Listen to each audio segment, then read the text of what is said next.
Isaac হুরহুরানি খবর লই আইছি। আপনারা জানেন চ্যাট জিপিটি বা এআই দিয়া কি কাম হয়, আর এইডি চালাইতে কম্পিউটারের লাগে ডেটা সেন্টার।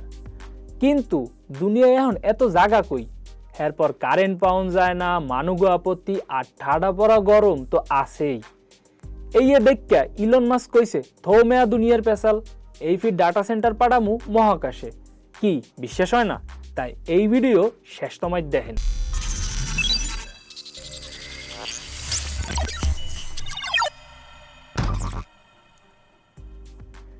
মহাকাশে এই ডাটা সেন্টার বহাইবে ঠিক আছে, কিন্তু ঘটনা কেমনি কি তাই হোনেন। মহাকাশে যেহেতু এমনি এমনি যাওয়া যায় না, হাতে খরচ কলম অনেক লাগবো।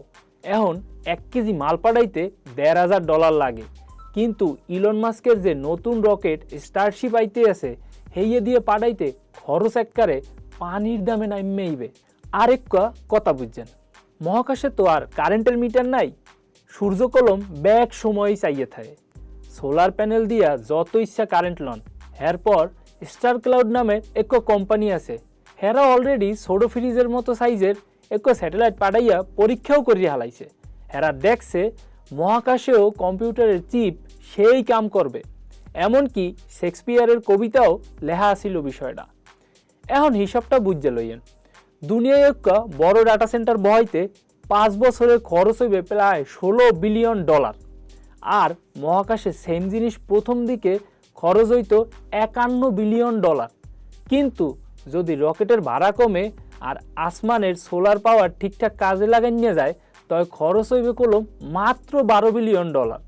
মানে দুনিয়ার চাইতেও মহাকাশে এই খরচ একবারে সস্তা। তয় এক ঝামেলা কলম আছে, মহাকাশে তো আর বাতাস নাই, কম্পিউটার গরম হইলে ঠান্ডা করমু কেমনে? ওই যে স্টার ক্লাউড কোম্পানির কথা কইছি, হেরা বিশাল একখান রেডিয়েটর মানে পাংখা লাগাইয়া ফোন দি করছে। সেইটা নাকি স্টেশনের চাইতেও অনেক বড়।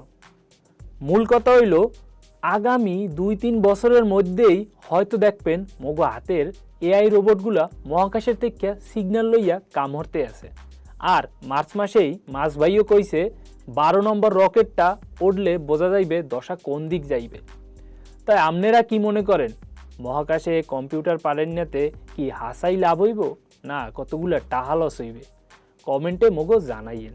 আর একটু শেয়ারও দেবেন কলম। বিজ্ঞান, গ্যাজেট আর টেক লইয়া এরম তথ্য জানতে চাইলে প্রত্যেক সোমবার চোখ রাখবেন চর্চার ফেসবুক পেজ আর ইউটিউব চ্যানেলে।